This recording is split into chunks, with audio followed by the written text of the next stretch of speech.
नमस्कार, grand news network में आप सभी का स्वागत है और बुलेटिन की खास खबरों के साथ मैं हूं आपके साथ सीमा। चलिए अब एक नजर डाल लेते हैं आज के बुलेटिन की खास खबरों की ओर। खबरों का सिलसिला शुरू करें उससे पहले एक नजर आज की हेडलाइंस पर।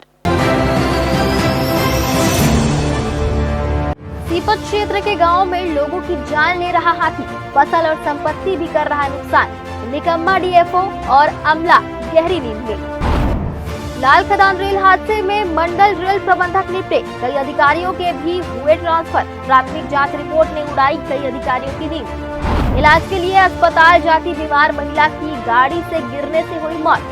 बदहवास बेटा और उसके दोस्त की भी लौटते वक्त दुर्घटना में गई जान। दिसंबर में ईसाई धर्म की गतिविधियों को लेकर हिंदू संगठनों ने जिला और पुलिस प्रशासन से मिलकर जताई चिंता। वहीं प्रस्तावित धर्मांतरण विधेयक के खिलाफ राष्ट्रीय क्रिश्चियन मोर्चा ने खोला मोर्चा। ये थी हेडलाइंस और अब खबरें विस्तार से।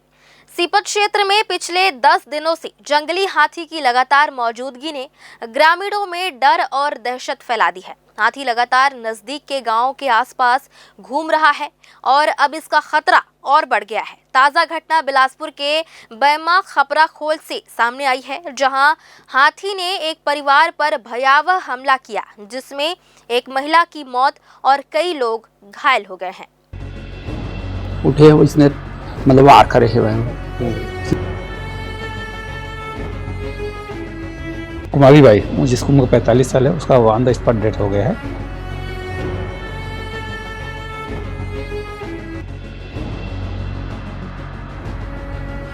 सकते हो साथी, ये हाथी का कौन जंगली वाला है भाई, देखा तो करते हैं।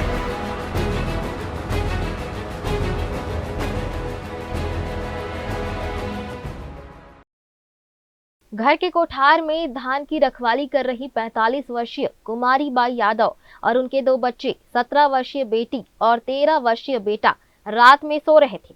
इसी दौरान अचानक हाथी ने वहां पहुंचकर उन पर हमला बोल दिया। इस घटना में महिला की मौके पर ही दर्दनाक मौत हो गई, जबकि दोनों बच्चे गंभीर रूप से घायल हैं, जिन्हें इलाज के लिए अस्पताल में भर्ती कराया गया है। हाथी का आतंक यही नहीं रुका। सुबह करीब 4:30 बजे हाथी ने दूसरा हमला पौसरी से लगे धूरीपारा गांव में किया, जहां एक ग्रामीण उसके हमले में घायल हो गया। उसके पैर में गंभीर चोट आई है और इलाज बिलासपुर के एक निजी अस्पताल में जारी है। वन विभाग के अधिकारियों का कहना है कि यह एक ही हाथी है, जो रास्ता भटकने के कारण लगातार अलग अलग गांव में पहुंचकर फसल बर्बाद करने के साथ ही अब लोगों की जान भी ले रहा है। विभाग ने लोगों को सतर्क करने के लिए क्षेत्र में मुनादी करा दी है और टीम लगातार हाथी के लोकेशन पर नजर रखे हुए हैं। ग्राम पंचायत जो बैमा है, उसके अंतर्गत जो गांव है अपना कपड़ी खोल का है। आज सुबह 4:30 बजे जो जंगली हाथी जो पिछले काफ़ी 4-5 दिन से विचरण कर रहा है अपना उस क्षेत्र में, वन क्षेत्र में, अचानक सुबह 4 बजे ग्राम कपड़ा खोल में जो राजकुमार यादव नाम का जो है, उसके घर के पीछे बाड़ी में उसकी मिसेस और 3 लोग सोए हुए थे धान का रखवाली करके। तभी अचानक उसके ऊपर हमला कर दिया और जो महिला है जिसका नाम है कुमारी बाई, जिसको उम्र 45 साल है, उसका ऑन द स्पॉट डेथ हो गया है।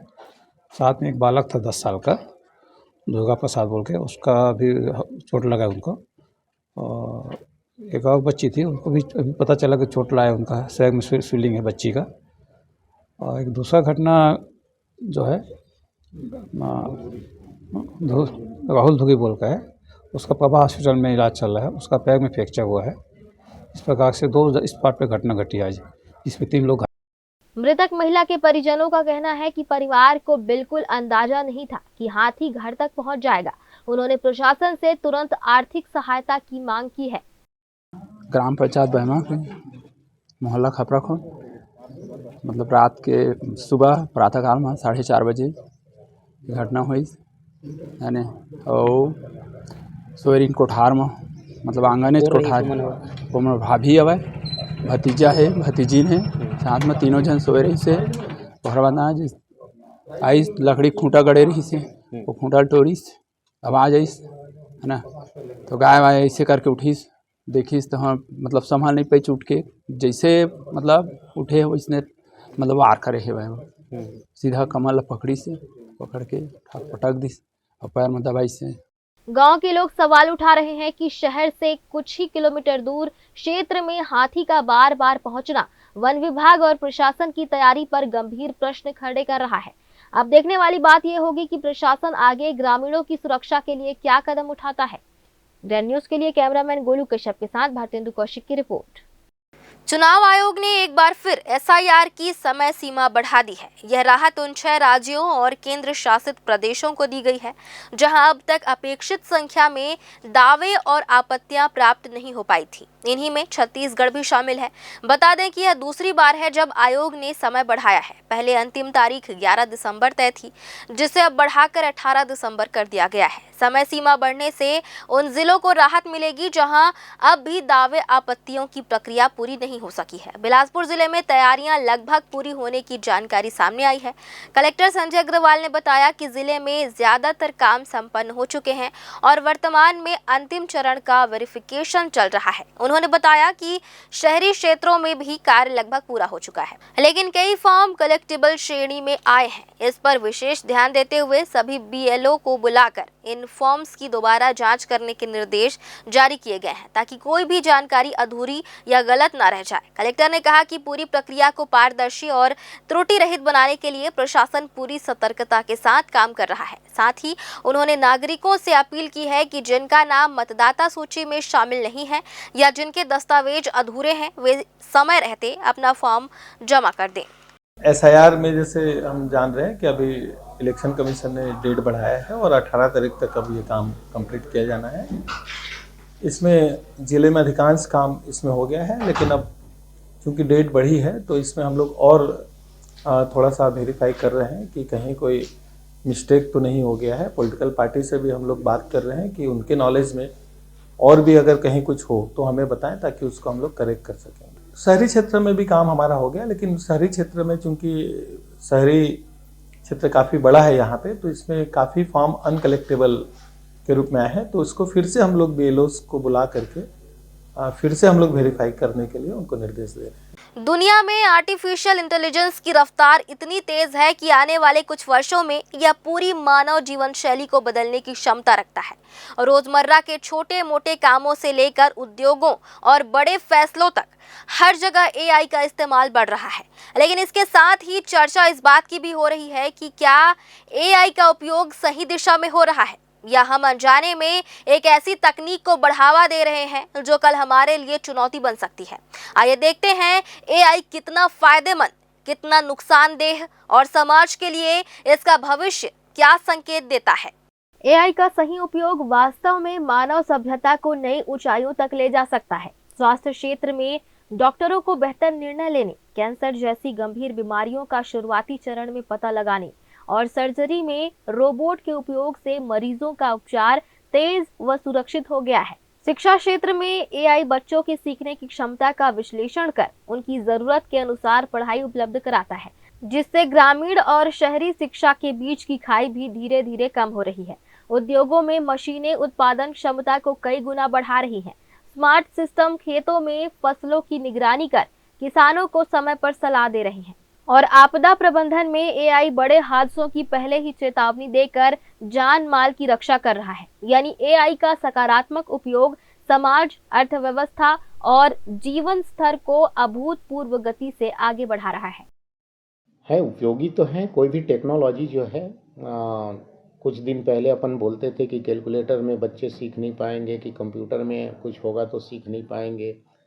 ठीक है, ये भी एक नई टेक्नोलॉजी है और नई टेक्नोलॉजी को शिक्षा विभाग स्वीकार करता है। हम उसको बच्चों को सही दिशा में ले जाने का उससे प्रयास करेंगे कि उस मशीन का सही दिशा में उपयोग हो। एआई में पहले से ही सूचनाएं संचित रहती है, स्टोर रहता है। बच्चे प्रश्न करते हैं, उसी का वो जवाब संचित जो सूचना है उन्हीं में से देते हैं वो। तो मैं जहाँ तक समझता हूँ आने वाले समय में, जैसे आपने कहा कि कुछ गलत हाथों में जा करके गलत मिस यूज ना हो या उपयोग उसका दुरुपयोग ना हो, तो ऐसा नहीं होगा। कुछ ना कुछ उनका उपाय सुझाया जाएगा और सही दिशा में उसका एआई का उपयोग हो, इस पर काम भी किया जाएगा, ऐसा मैं विश्वास करता हूँ। ये देखिए, जब से विज्ञान आया है तब से यही डिबेट रहा है कि वो हमको रिप्लेस कर देगा, परंतु ये धरती ऐसी है कि यहाँ पर मानव मस्तिष्क को रिप्लेस नहीं किया जा सकता। एआई भी उनमें से एक है। ये नया विज्ञान है और ये जो विज्ञान है वो आपके माइंड को और क्रिएटिव बनाएगा, और शायद जो स्पेस पहले नहीं था, चाहे वो रीडिंग को लेकर के हो, चाहे वो पेंटिंग या आर्ट्स को लेकर के हो, उन नए स्पेस को वो अवेलेबल कराएगा। पर सवाल ये है कि हम इसको ले कैसे रहेंगे। अगर हम इस पर डिपेंड हुए तब तो हम नुकसान में रहेंगे, पर अगर हमने इसको अपने क्रिएटिव टूल्स के रूप में यूज़ किया तो शायद हम बेहतर क्रिएटर बन पाएंगे। दूसरी तरफ एआई का गलत उपयोग भारी सामाजिक, आर्थिक और नैतिक चुनौतियां भी खड़ी कर रहा है। फेक न्यूज के जरिए लोगों को गुमराह किया जा रहा है। डीप फेक वीडियो इतने वास्तविक लग रहे हैं कि सच्चाई और झूठ के बीच अंतर करना मुश्किल हो जा रहा है। धोखाधड़ी के नए तरीकों में अपराधी एआई का इस्तेमाल कर लोगों की आवाज, फोटो और पहचान चुराकर डिजिटल ठगी को अंजाम दे रहे हैं। इसके अलावा गलत तरीके से डिजाइन किए गए एआई मॉडल जाति, लिंग या समाज के आधार पर पक्षपातपूर्ण फैसले ले सकते हैं, जो न्याय और बराबरी के सिद्धांतों को चुनौती देते हैं। यदि एआई अनियंत्रित और बिना नियम के आगे बढ़ता रहा तो यह समाज के लिए गंभीर खतरा बन सकता है। ट्रेंडिंग है, एआई है, इसका उपयोग सही तरीके से यूज़ भी किया जा सकता है। वही आज मैसेज स्कूल से आ रहे हैं कि इसका दुरुपयोग कैसे होता है और इसका उपयोग कैसे तरीके से किया जा सकता है। और मैं लोगों को मैं मैसेज देना चाहूँगा, आज मैं बच्चों को भी वही मैसेज देने आया हूँ कि लाइफ में हर एक व्यक्ति चैंपियन होता है और अपने आप को निखारना आना चाहिए। एआई और ऑटोमेशन के कारण रोजगार का स्वरूप तेजी से बदल रहा है। हजारों नौकरियां, विशेषकर वे जिनमें दोहराए जाने वाले काम शामिल हैं, धीरे धीरे मशीनों द्वारा संभाली जा रही हैं। इससे कम कौशल वाले कर्मचारियों के सामने बेरोजगारी का खतरा और भी बढ़ रहा है। बड़ी कंपनियां लागत कम करने के लिए एआई आधारित सिस्टम अपनाती जा रही हैं, जिससे कई लोगों के सामने करियर बदलने या नए कौशल सीखने की मजबूरी आ रही है। हालांकि एआई नए क्षेत्रों में लाखों नौकरियां भी पैदा करेगा, लेकिन उन नौकरियों तक पहुंचने के लिए युवाओं को नई तकनीकें सीखनी होंगी। अगर स्किल डेवलपमेंट पर समय रहते ध्यान नहीं दिया गया तो डिजिटल विभाजन गहराता जाएगा और समाज का एक बड़ा वर्ग पीछे छूट सकता है। लेकिन जैसा देखने में आ रहा है कि एआई में किसी का फ़ोटो अगर मिल जाता है तो उसका बहुत दुरुपयोग हो रहा है ना। तो ये बहुत गंभीर चिंता का विषय है। एआई का सदुपयोग हो, दुरुपयोग ना हो, इसके लिए एक सख्त कानून की आवश्यकता है।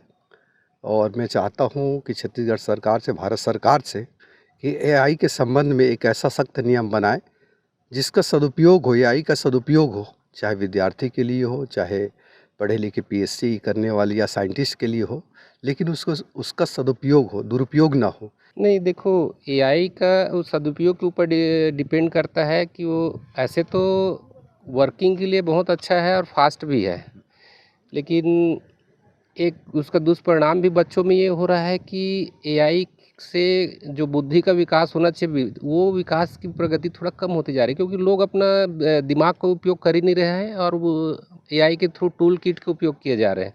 और दूसरा, हमने सोशल मीडिया में कई जगह ऐसे देख रहे हैं कि उसका दुरुपयोग भी हो रहा है। कुछ एक ऐसा कंटेंट दिखाया जा रहा है जो समाज के लिए हानिकारक भी है। एआई के दौर में डेटा ही सबसे बड़ी संपत्ति बन चुका है और यही सबसे कमजोर कड़ी भी है। हर स्मार्टफोन, हर ऐप, हर वेबसाइट हमारे व्यवहार, पसंद, लोकेशन और निजी बातचीत तक को रिकॉर्ड कर रही है। यह डेटा एआई सिस्टम को ट्रेन करता है, लेकिन अगर यह गलत हाथों में चला जाए तो निजी गोपनीयता पूरी तरह समाप्त हो सकती है। साइबर हैकिंग, डेटा लीक और निगरानी जैसे खतरे लगातार बढ़ रहे हैं। कई बार कंपनियां भी बिना उपयोगकर्ता की जानकारी के उनका डेटा बेच देती है। इसी वजह से कई देशों में एआई और डेटा प्रोटेक्शन के लिए बड़े कानून बनाए जा रहे हैं ताकि नागरिकों की निजता सुरक्षित रहे और टेक्नोलॉजी का दुरुपयोग ना हो। अंततः यह समझना बेहद जरूरी है कि एआई एक शक्तिशाली उपकरण है। यह इस पर निर्भर करता है कि इसे किस इरादे से और किस जिम्मेदारी के साथ उपयोग किया जा रहा है। सही दिशा में काम करने पर एआई मानव जीवन को सबसे सुरक्षित, सबसे तेज और सबसे आधुनिक बना सकता है, लेकिन गलत उपयोग से यह समाज में अविश्वास, असमानता और सुरक्षा संकट पैदा कर सकता है। इसलिए सरकारों, वैज्ञानिकों, टेक कंपनियों और आम नागरिकों सभी को मिलकर एआई के लिए नीतियां, नियम और नैतिक मानक तय करने होंगे। इंसान और मशीन के बीच संतुलन बनाए रखना ही एआई के भविष्य का सबसे बड़ा आधार है। आने वाले समय में एआई मानव प्रगति का सबसे बड़ा साथी बनेगा। यह सबसे बड़ी चुनौती या फैसला हमारे आज के निर्णय तय करेंगे। ग्रैंड न्यूज के लिए कैमरामैन राकेश मिश्रा के साथ पिंटू दुबे की रिपोर्ट। बिलासपुर जिले में सार्वजनिक वितरण प्रणाली यानी पीडीएस के तहत मिलने वाले चावल को लेकर बड़ी समस्या सामने आई है। सरकार ने सभी गरीब और सामान्य वर्ग के हितग्राहियों के लिए ई-केवाईसी को अनिवार्य किया था, जिसकी आखिरी तारीख 30 नवंबर तय की गई थी। लेकिन अब तक कई लोगों ने ई-केवाईसी नहीं कराया, जिसकी वजह से बड़ी संख्या में हितग्राहियों का आवंटन रोक दिया गया है। इससे लोगों में भारी असमंजस की स्थिति बन गई है। राशन दुकानों में सुबह से भीड़ लगी है, लेकिन कई लोगों को ये सुनकर निराशा हो रही है कि उनके कार्ड का ई-केवाईसी पूरा नहीं हुआ है, इसलिए उनका चावल का आवंटन विलोपित कर दिया गया है। खासकर एपीएल कार्डधारियों में यह समस्या ज्यादा देखने को मिल रहा है। लोग परेशान हैं कि अब उन्हें चावल कब और कैसे मिलेगा। राशन दुकानदारों का कहना है कि शासन ने पीडीएस और सामान्य हितग्राहियों के लिए ई-केवाईसी जरूरी किया था, लेकिन बड़ी संख्या में लोग समय पर केंद्रों तक नहीं पहुंचे। जिले की लगभग हर दुकान में ऐसी शिकायतें मिल रही हैं। कई विक्रेताओं का कहना है कि लोग गुस्से में दुकानों पर पहुंच रहे हैं, लेकिन समस्या तकनीकी और प्रक्रिया से जुड़ी है। वहीं पूरे मामले पर बिलासपुर खाद्य नियंत्रक का कहना है कि सुप्रीम कोर्ट और केंद्र सरकार के निर्देशों के बाद ई-केवाईसी की प्रक्रिया शुरू की गई थी। जिन हितग्राहियों ने समय पर अपना ई-केवाईसी नहीं कराया, उनका आवंटन नियम अनुसार निरस्त किया जा रहा है। लेकिन राहत की बात यह है कि जो भी हितग्राही सही दस्तावेज लेकर दुकान में पहुंचकर ई-केवाईसी करा लेगा, उसका आवंटन दोबारा सक्रिय कर दिया जाएगा और उसे फिर से चावल मिलना शुरू हो जाएगा। माननीय सुप्रीम कोर्ट के निर्देश के बाद में कार्रवाई चल रही थी, तो जिले पे लगभग एपीएल राशन कार्डों में मैक्सिमम लोग इंटरेस्टेड नहीं हैं, उनके द्वारा खाद्यान्न भी नहीं लिया जाता है। तो जिन राशन कार्डों पे अभी ई-केवाईसी नहीं हुआ है, उनका आवंटन अभी प्रदर्शित नहीं हो रहा है। हम लोग स्टेट की टीम से बात कर रहे हैं, जैसे दिशा निर्देश मिलेगा उस हिसाब से ई-केवाईसी अगर उनके द्वारा कर ली जाती है तो उनका राशन कार्ड फिर से चालू हो जाएगा। फिलहाल हितग्राहियों से अपील की जा रही है कि वे जल्द से जल्द अपना ई-केवाईसी पूरा कराएं, ताकि उन्हें राशन वितरण में किसी तरह की परेशानी का सामना न करना पड़े। ग्रैंड न्यूज के लिए कैमरामैन गोलू कश्यप के साथ भारतेंदु कौशिक की रिपोर्ट। फिलहाल वक्त हो चला एक छोटे से ब्रेक का। ब्रेक के बाद भी खबरें जारी रहेंगी। बने रहिए ग्रैंड न्यूज नेटवर्क के साथ।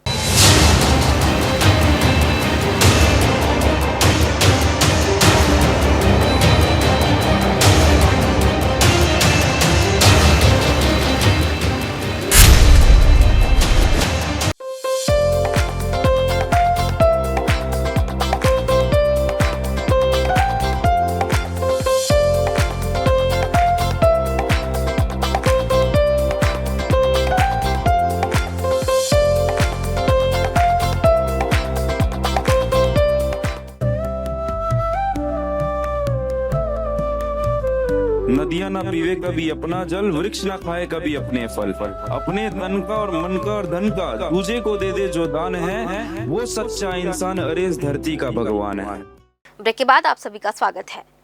बिलासपुर के लाल खदान में हुए रेल हादसे के बाद रेलवे प्रशासन लगातार कड़ी कार्रवाई कर रहा है। ताजा आदेश में बिलासपुर डीआरएम राजमल खोईवाल को पद से हटा दिया गया है। उनकी जगह वेस्टर्न रेलवे से उमेश कुमार का एसएससीआर में तबादला किया गया है। इसी के साथ 2 बड़े अधिकारियों पर भी कार्रवाई हुई है। रेलवे के प्रधान मुख्य विद्युत अभियंता राजीव कुमार बर्नवाल का तबादला ईस्ट सेंट्रल रेलवे कर दिया गया है, जबकि आरके चौधरी नए पीसीईई बनाए गए हैं। इससे पहले वरिष्ठ डीओपी मसूद आलम को भी फोर्स लीव पर भेजकर हटाया गया था और शशांक कोस्टा नए सीनियर डीओपी नियुक्त किए गए हैं। सीआरएस की प्राथमिक रिपोर्ट आने के बाद रेलवे ने माना है कि हादसा एरर इन ट्रेन ऑपरेशन यानी संचालन की गलती के कारण हुआ। इसी आधार पर ताबड़तोड़ निर्णय लिए जा रहे हैं। डायरेक्टर रेलवे बोर्ड ने इन सभी कार्रवाइयों के आदेश जारी किए हैं। बिलासपुर के यात्रियों के लिए बड़ा झटका। टाटा बिलासपुर टाटा एक्सप्रेस को रेलवे ने अचानक 27 दिनों के लिए रद्द कर दिया है। 12 दिसंबर 2025 से लेकर 7 जनवरी 2026 तक यह ट्रेन नहीं चलेगी। रेलवे ने तकनीकी दिक्कत का कारण बताया है, लेकिन इस फैसले ने हजारों यात्रियों की परेशानी बढ़ा दी है। सुबह से ही स्टेशन और टिकट काउंटरों पर अफरा तफरी का माहौल है। कई यात्रियों ने बताया कि उन्होंने हफ्तों पहले यात्रा की तैयारी कर ली थी। कोई शादी में जाना था, किसी को नौकरी के इंटरव्यू के लिए जाना था और कई लोग रोजगार के लिए इस ट्रेन पर निर्भर रहते हैं। लेकिन रेलवे ने ना तो कोई वैकल्पिक ट्रेन उपलब्ध कराई है और ना ही यात्रियों को कोई स्पष्ट समाधान दिया है। यात्री नाराज हैं कि इतनी महत्वपूर्ण ट्रेन को इतने लंबे समय के लिए बंद करने की सूचना समय पर क्यों नहीं दी। टिकट धारक यात्रियों ने कहा कि अचानक रद्दीकरण से उनकी पूरी योजना गड़बड़ा गई है। अब वे नई टिकट पाने के लिए भटक रहे हैं। यात्रियों ने कहा कि उन्हें सिर्फ रद्द होने की जानकारी मिली, बाकी कोई सुविधा या व्यवस्था नहीं दी गई है। रेलवे ने सिर्फ खेद जताया है, लेकिन यात्रियों के बढ़ते गुस्से और असुविधा को देखते हुए यह सवाल उठ रहा है कि क्या इतने लंबे रद्दीकरण से पहले यात्रियों के लिए बेहतर तैयारी नहीं हो सकती थी।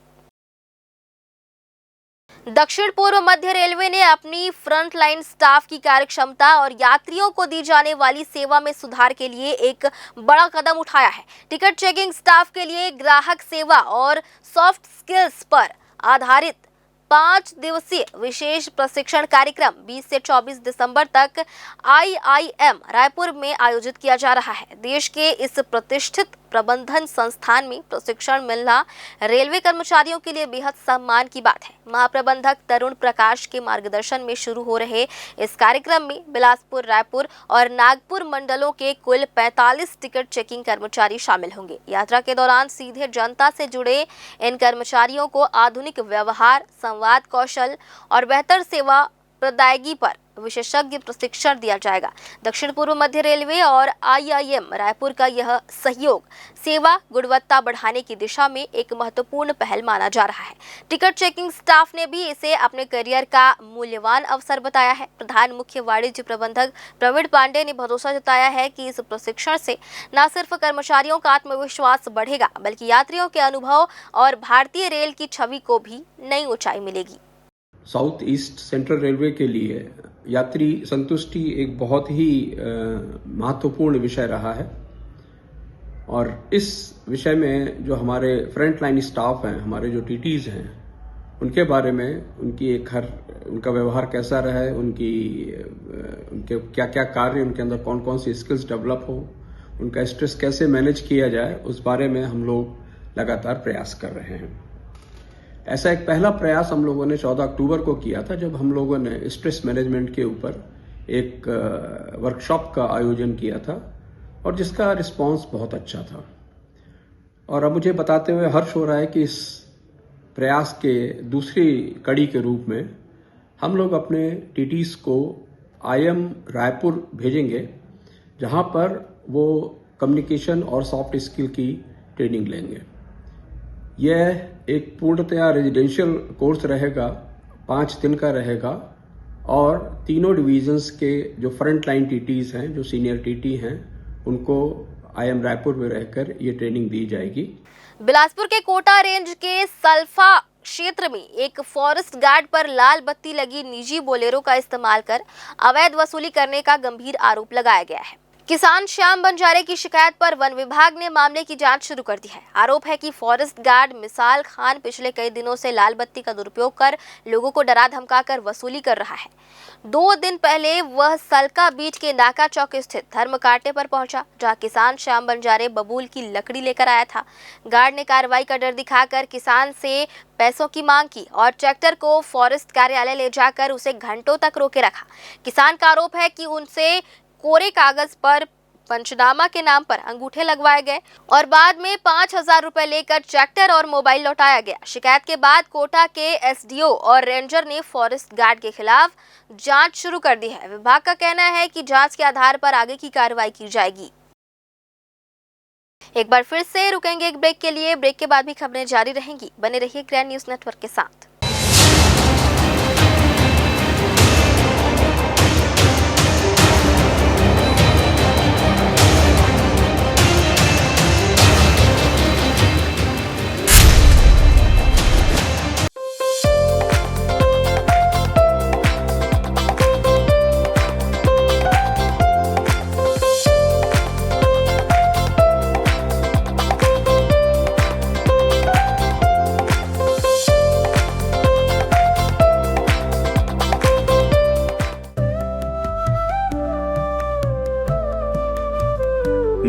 पीवे कभी अपना जल, वृक्ष न खाए कभी अपने फल।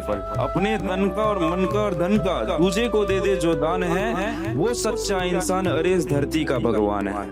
ब्रेक के बाद आप सभी का स्वागत है। तखतपुर थाना क्षेत्र के ग्राम अरईबन में एक ही दिन में 3 मौतों की हृदय विदारक घटना से पूरा गांव शोक में डूब गया। प्राप्त जानकारी के अनुसार इंदिराबाई बंजारे को अचानक तबियत बिगड़ने पर परिजन इलाज के लिए तखतपुर ले जा रहे थे। तभी रास्ते में दोपहिया वाहन से गिर जाने के कारण शाम लगभग 4 बजे उनकी मृत्यु हो गई। मां की मृत्यु का समाचार मिलते ही पुत्र संत बंजारे अपने मित्र जितेंद्र बंजारे के साथ तखतपुर स्वास्थ्य केंद्र पहुंचा था, जहां शव को देखकर दोनों रात में वापस गांव लौट रहे थे। दुख और तनाव से भरी इस रात में गांव लौटते समय ग्राम खपरी के पास उनकी दोपहिया वाहन खड़े ट्रक से लगभग 9 बजे जा टकराई, जिससे संत बंजारे और जितेंद्र बंजारे की मौके पर ही मौत हो गई। एक ही परिवार और गांव के 3 लोगों की एक दिन में हुई इन दुर्घटनाग्रस्त मौतों ने पूरे क्षेत्र को स्तब्ध कर दिया है। सरकंडा थाना क्षेत्र के मोपका अरपा विहार में शुक्रवार सुबह एक अधेड़ व्यक्ति का शव घर के अंदर मिलने से क्षेत्र में हड़कंप मच गया। मृतक की पहचान शंभू साहू के रूप में हुई है, जो आदतन शराब का सेवन करता था। पुलिस के अनुसार शव की जांच के दौरान उसके सिर में गंभीर चोट के निशान पाए गए, जिससे उसकी मौत होना माना जा रहा है। फिलहाल यह स्पष्ट नहीं हो पाया है कि यह चोट हादसे में लगी या फिर उसने खुदकुशी की कोशिश की थी। मामले की जानकारी मिलते ही सरकंडा पुलिस मौके पर पहुंची, घटनास्थल का निरीक्षण किया और पंचनामा की कार्रवाई पूरी की। पुलिस अब पोस्टमार्टम रिपोर्ट और अन्य साक्ष्यों के आधार पर आगे जाँच कर रही है। मौत के कारणों को लेकर कई तरह की संभावनाएं सामने आ रही हैं। बिलासपुर में धान खरीदी केंद्रों की निगरानी लगातार सख्त की जा रही है। कलेक्टर संजय अग्रवाल के निर्देश पर कई स्तर की टीमें आकस्मिक निरीक्षण कर रही हैं। इसी कड़ी में गुरुवार को मस्तूरी ब्लॉक के एरम शाही खरीदी केंद्र में बड़ी गड़बड़ी पकड़ी गई। जिला स्तरीय जांच टीम डिप्टी कमिश्नर सहकारिता CS जसवाल, खाद्य नियंत्रक अमृत कुजूर और सहकारिता विस्तार अधिकारी मोधुली वर्मा ने अचानक निरीक्षण किया। जांच में सामने आया कि केंद्र के कंप्यूटर ऑपरेटर काशीराम खूटे ने बिना धान लाए ही फर्जी एंट्री कर दी। भौतिक सत्यापन में 920 क्विंटल धान कम पाया गया। इतना ही नहीं, केंद्र में 663 नया बारदाना और 5414 पुराना बारदाना भी अतिरिक्त मिला। जांच में स्पष्ट हुआ कि अधिकृत अधिकारी और समिति के ऑपरेटर द्वारा धान खरीदी में गंभीर अनियमितताएं की जा रही हैं। कलेक्टर के निर्देश पर कंप्यूटर ऑपरेटर काशीराम खूटे के खिलाफ FIR दर्ज करने और अशासकीय प्राधिकृत अधिकारी दुर्गा प्रसाद पटेल को पद से हटाने के आदेश जारी कर दिए गए हैं। वहीं धान खरीदी के पर्यवेक्षण में लापरवाही पाए जाने पर जिला सहकारी बैंक मस्तूरी शाखा के प्रबंधक सुशील पनौरे और पर्यवेक्षक वजूर सिंह राज को कारण बताओ नोटिस जारी किया गया है। प्रशासन ने साफ किया है कि धान खरीदी व्यवस्था में किसी भी तरह की लापरवाही बर्दाश्त नहीं की जाएगी। एक बार फिर से वक्त हो चला एक छोटे से ब्रेक का। ब्रेक के बाद भी खबरें जारी रहेंगी। बने रहिए ग्रैंड न्यूज नेटवर्क के साथ।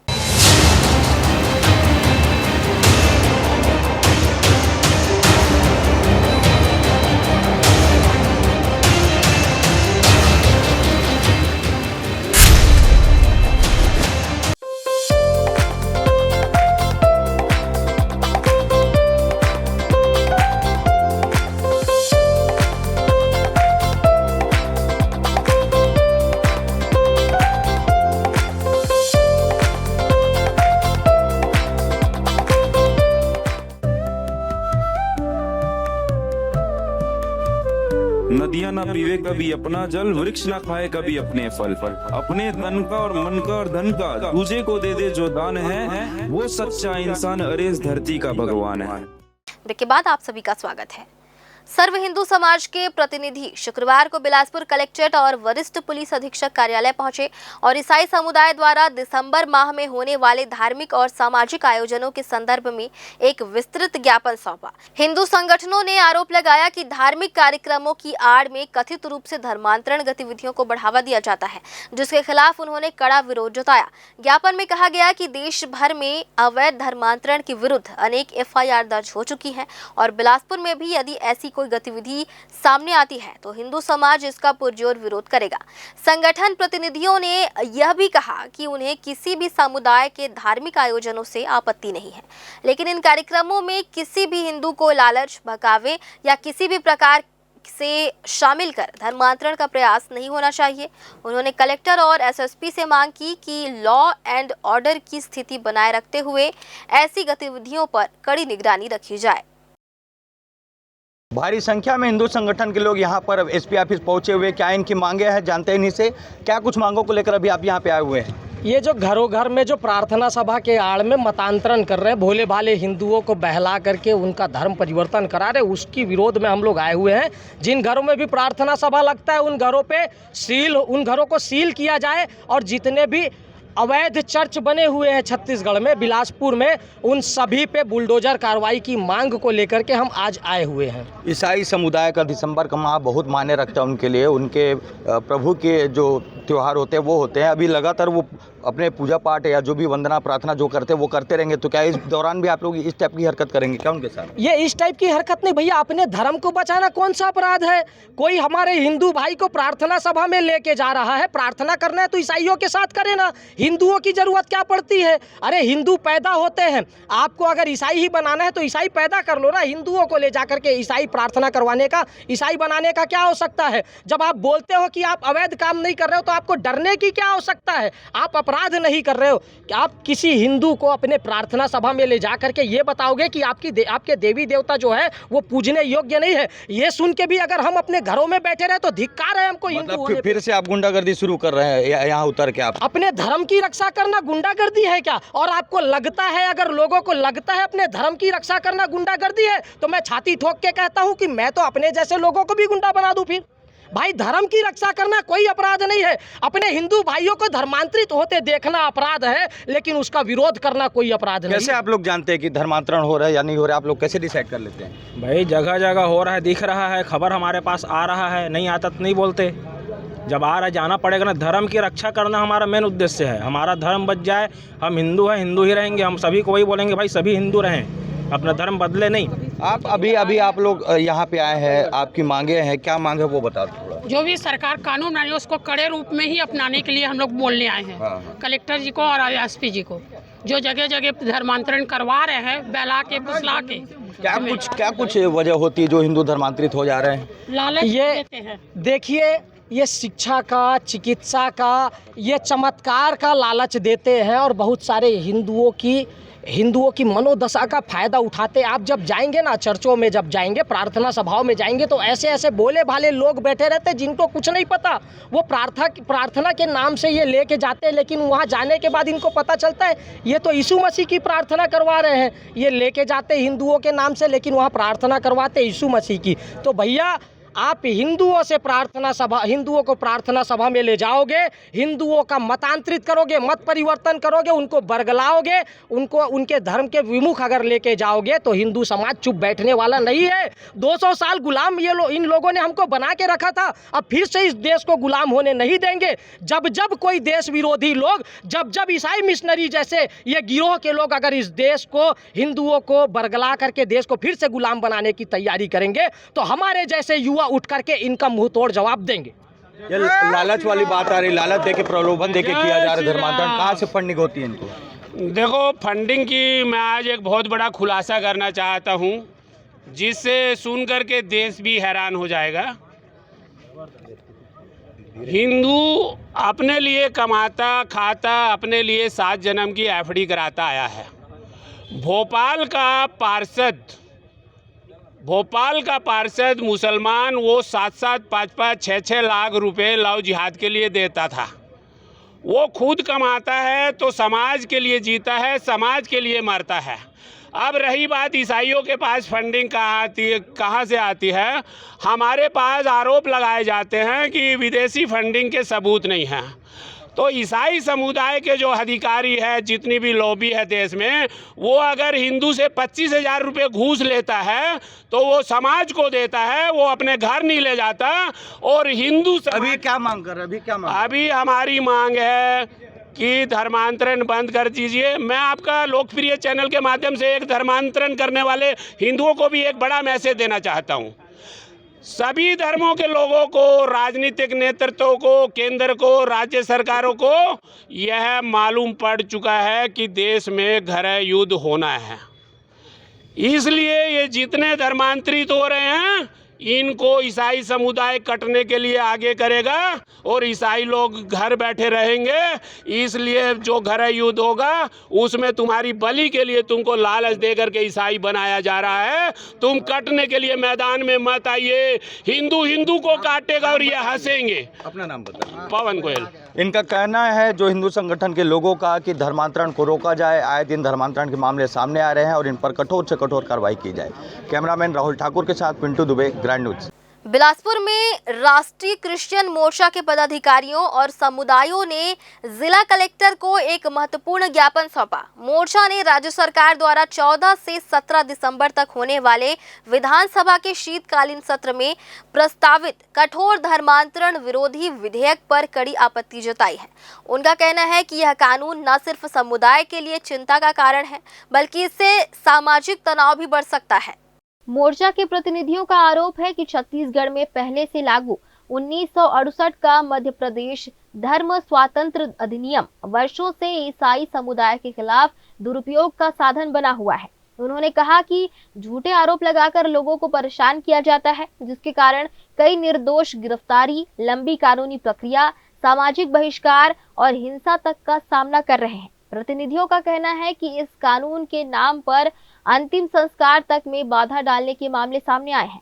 मोर्चा का कहना है कि अब प्रस्तावित नए विधेयक में पुलिस और प्रशासन को और अधिक शक्तियां देने, भारी जुर्माना लगाने, लंबी कैद और संपत्ति जब्ती जैसे कड़े प्रावधान जोड़े जा रहे हैं, जिससे दुरुपयोग की आशंका और बढ़ जाएगी। उनका दावा है कि आज तक किसी भी अदालत में यह साबित नहीं हुआ कि धर्मांतरण बलपूर्वक या लालच देकर कराया गया हो। ऐसे में कठोर कानून को लाना संविधान के धर्म स्वातंत्र अधिकार के विरुद्ध है।